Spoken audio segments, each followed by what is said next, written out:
एक सवाल जो हर किसी इंसान के दिमाग में कभी न कभी जरूर आता है कि आखिर मरने के बाद क्या होता है। ये एक ऐसा सवाल है जिसका जवाब हर एक जिंदा इंसान जानना चाहता है।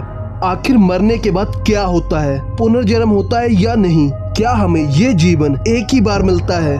क्या मरने के बाद सब कुछ खत्म हो जाता है? इन सभी सवालों के जवाब आज आपको पता चलेंगे, इसलिए वीडियो को अंत तक देखना। आपके हर एक सवाल का जवाब आज की इस वीडियो में मिलेगा, इसलिए वीडियो को देखने के लिए आपको फिजिकली नहीं बल्कि मेंटली 18+ होना जरूरी है। तो चलिए शुरू करते हैं आज की ये वीडियो।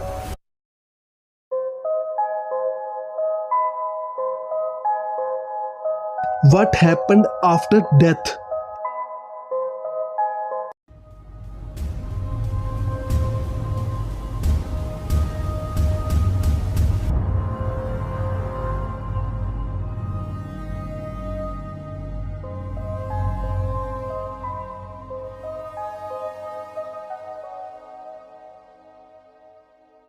इस धरती पे जो भी इंसान मौजूद हैं, गरीब हो या फिर अमीर, अच्छे हो या फिर बुरे, एक दिन सबको मरना है। ये बात सबको पता है। इंसान की जब मौत का समय आ जाता है तो उसके हाथ और पैर ठंडे पड़ने लगते हैं। उसके बोलने की जो शक्ति होती है वो चली जाती है। किसी इंसान के मरने से कुछ मिनट पहले उसकी पूरी लाइफ में उसने जो भी अच्छे और बुरे काम किए होते हैं वो फ्लैशबैक की तरह उसको अपने सामने दिखने लगते हैं। अपनी जिंदगी की पुरानी यादों को देखकर मरने वाले इंसान की आंखों से आंसू निकलने लगते हैं, पर वो इंसान चाह कर भी कुछ बोल नहीं पाता क्योंकि बोलने की शक्ति जा चुकी होती है। अब यहाँ ध्यान देने वाली बात है, वो इंसान जो अच्छा होता है, जिसने अपनी पूरी जिंदगी में सिर्फ अच्छे काम ही किए होते हैं, दान पुण्य किए होते हैं और कभी किसी इंसान का बुरा नहीं चाहा होता। ऐसे इंसान को मरते टाइम कोई दर्द नहीं होता, उसे तो पता भी नहीं चलता उसके शरीर से आत्मा कब बाहर निकल गई। पर इससे उल्टा जो इंसान बुरा होता है, जिसने अपनी जिंदगी में सिर्फ बुरे काम ही करे होते हैं, जिसने हमेशा लोगों का बुरा चाहा होता है,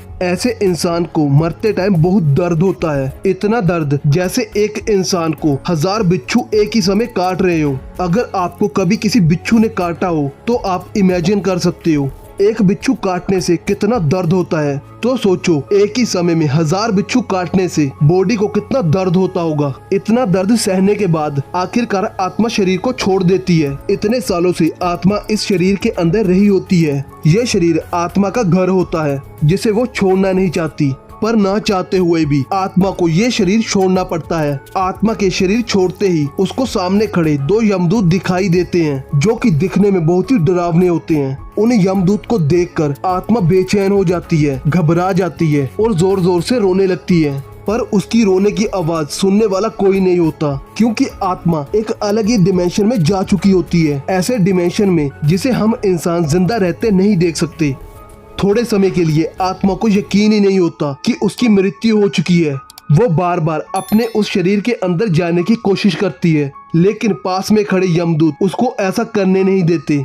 वो आत्मा को अपने साथ चलने को बोलते हैं और मजबूरन आत्मा को उनके साथ जाना पड़ता है। यमदूत आत्मा को यमलोक लेकर जाते हैं। यमलोक के रास्ते में एक वैतरणी नदी पड़ती है जिसे पुण्य और पापी दोनों आत्माओं को खुद से पार करना पड़ता है। इस वैतरणी नदी को पुण्य आत्मा तो बहुत ही आसानी से पार कर लेती है, लेकिन पापी आत्मा को इस नदी का पानी बहुत गर्म लगता है और उसे इस नदी में ढेर सारे जीव जंतु और कीड़े मकोड़े बहुत परेशान भी करते हैं और उसे इस वैतरणी नदी से बहुत ज्यादा बदबू भी आती है। जैसे तैसे करके वो बुरी आत्मा इस नदी को पार कर लेती है।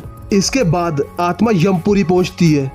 यहाँ पर चित्रगुप्त उस आत्मा के पुण्य और पापों के बारे में यमराज को बताते हैं। चित्रगुप्त के पास सभी इंसानों के पुण्य और पापों का हिसाब होता है। यमराज आत्मा के पुण्य और पापों के हिसाब से उसको नरकलोक और स्वर्गलोक में भेजने का फैसला सुनाते हैं। फैसला सुनाने के बाद यमदूत उस आत्मा को वापस पृथ्वी पर उसके घर छोड़ देते हैं। यहाँ आत्मा को अपने घर 13 दिन तक रुकना होता है। 13 दिन रुकने के बाद आत्मा को अपना आगे का सफर शुरू करना होता है। पर इस 13 दिन के अंदर घर में आत्मा की शांति के लिए कुछ कार्य करवाए जाते हैं, जैसे कि पिंडदान करना। वो इसलिए क्योंकि 10 दिनों तक पिंडदान करने से आत्मा को शक्ति मिलती है। एक तरह से ऐसा सोच लो, आत्मा के एक नए शरीर का निर्माण होता है, क्योंकि 13 दिन के बाद आत्मा का स्वर्ग और नरक का सफर शुरू होता है, जो कि पूरे 1 साल का होता है। और इस बार आत्मा को लेने यमदूत नहीं आते।